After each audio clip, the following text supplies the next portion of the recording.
Salut à tous, c'est BizBiz. Alors aujourd'hui l'épisode 299 du Zap Image. Comme d'habitude je vous mets des images de foot, d'actualité ou des images anciennes, on en parle un peu et c'est parti. On va commencer et souhaiter l'anniversaire de Zlatan Ibrahimovic qui fête aujourd'hui ses 36 ans. Donc tout le monde a bien sûr connaît Zlatan. Donc actuellement il est blessé, c'est pour ça qu'on n'entend pas trop parler de lui voilà, dans les infos bien sûr football. Donc voilà, il va reprendre bien sûr au courant de l'année l'entraînement avec Manchester United. Donc déjà 36 ans voilà pour lui. Donc bien sûr il est en fin de carrière mais ça reste quand même un joueur magnifique bien sûr Zlatan. Donc bon anniversaire à lui. Ensuite, on va parler de Neymar qui est le joueur qui crée le plus d'occasions, 29 en Europe cette saison, omniprésent. Donc voilà les gars, le début quand même de saison de Neymar au Paris Saint-Germain, c'est quand même une réussite. On savait que c'était un joueur vraiment talentueux et de malade. Et on voit qu'au Paris Saint-Germain, bien sûr, il confirme. Donc je crois qu'il a marqué autant de buts que le nombre de matchs qu'il a disputé. Et surtout, il crée beaucoup d'occasions, bien sûr, Neymar 29. Donc c'est le meilleur pour l'instant en Europe.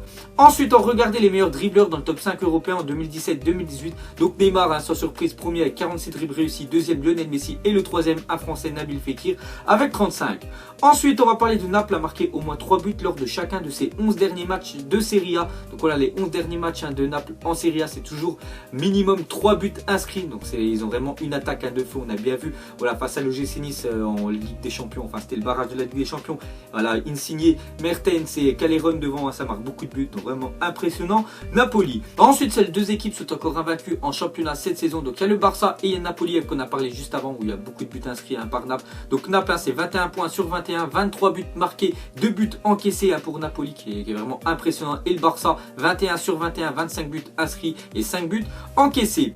Ensuite à parler de Wenger, ne veut pas du Barça en première ligue, il ne manquerait plus que ça voilà, pour Arsenal. Donc vous savez qu'en Catalogne, voilà en Espagne, donc c'est un peu le truc politique, mais voilà la Catalogne voudrait l'indépendance en Espagne, donc il pourrait quitter le championnat espagnol, voilà le Barça, donc il pourrait aller bien sûr dans un autre championnat, donc pourquoi pas la Ligue 1, pourquoi pas aussi la première ligue. Et on peut voir que voilà Arsène Wenger, l'entraîneur voilà, d'Arsenal, lui il n'aimerait pas du tout voilà, que le Barça bien sûr vienne en première ligue, parce que bien entendu on peut voir que cela introduirait de recruter un potentiel champion. Si le Barça jouait la première ligue, ce serait plus compliqué pour tout le monde, mais je ne crois pas qu'on va en arriver là. Mais c'est intéressant parce qu'une situation qui a un impact sur le sportif, Barcelone est un club hautement politique. Donc voilà, en fait, lui, il n'aimerait pas du tout, bien sûr, qu'ils viennent, parce que voilà, le Barça, je pense qu'ils s'ils iraient voilà, dans le championnat de première ligue, déjà, il serait premier, parce que je pense que c'est supérieur à toutes les équipes de première ligue. Donc c'est pour ça qu'Arsène Wenger a fait d'un mauvais œil, bien sûr, l'arrivée du Barça en Angleterre. Ensuite, on continue avec le Barça. Donc le match qui s'est passé ce week-end, voilà, entre le Barça et Las Palmas devait être reporté parce que regardez on voit l'article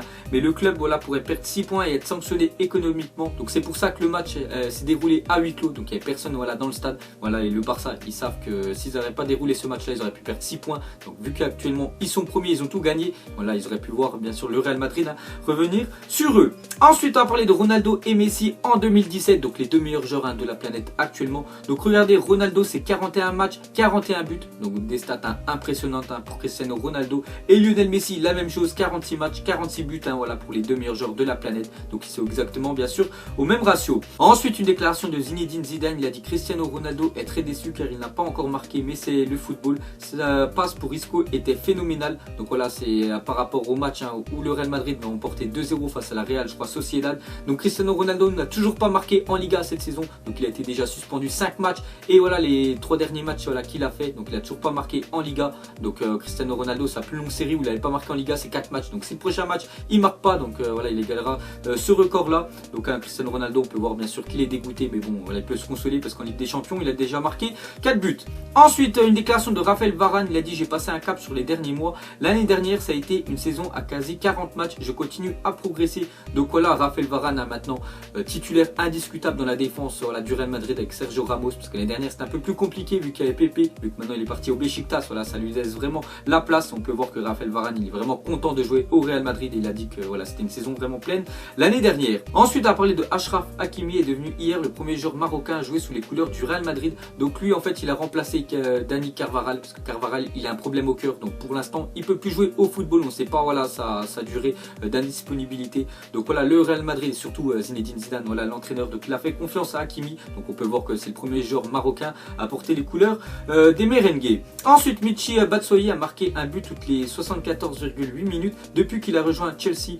Donc 1047 minutes, 14 buts pour Batshuayi. Donc cette année c'est vrai qu'il joue un petit peu plus que l'année dernière. L'année dernière Antonio Conte il le faisait jouer voilà, dans le temps additionnel exceptionnel. 91e minute, il le faisait rentrer, il jouait seulement 2 minutes, donc ça le saoulait à force. Hein. Donc il est même pas parti cet été, il a préféré rester à Chelsea et essayer de trouver une place. Mais bon, voilà, c'est compliqué parce qu'il y a Morata, mais Morata actuellement, je crois qu'il s'est blessé pendant 2 mois. Donc Batshuayi, voilà, va pouvoir vraiment prouver ce qu'il vaut. Et c'est vrai que 14 buts en seulement 1047 minutes, hein, c'est vraiment un beau ratio pour le joueur belge. Ensuite, le PSG est prêt à offrir un bonus de 11 millions d'euros à Alexis Sanchez s'il signe un pré-contrat avec le club dès le mois de janvier. Donc on peut voir que le PSG n'ont pas lâché Alexis Sanchez. Hein. L'année dernière, il y avait beaucoup de rumeurs qu'il devait venir au Paris Saint-Germain. Bon, après le PSG, ils ont préféré prendre Neymar et bien sûr Mbappé. Bon, on peut voir voilà, qu'il pourrait venir pourquoi pas janvier prochain ou voilà, l'été prochain. Mais bon, moi je pense dans le secteur offensif du Paris Saint-Germain, il n'y a besoin de plus personne. Peut-être voilà, un gardien et peut-être un milieu. Mais bon, on peut voir voilà, que le PSG, bien sûr, en veut toujours plus. Ensuite, une déclaration de Allegri, c'est l'entraîneur de la Juventus. Il a dit l'arbitrage vidéo, ça va devenir comme le baseball aux États-Unis.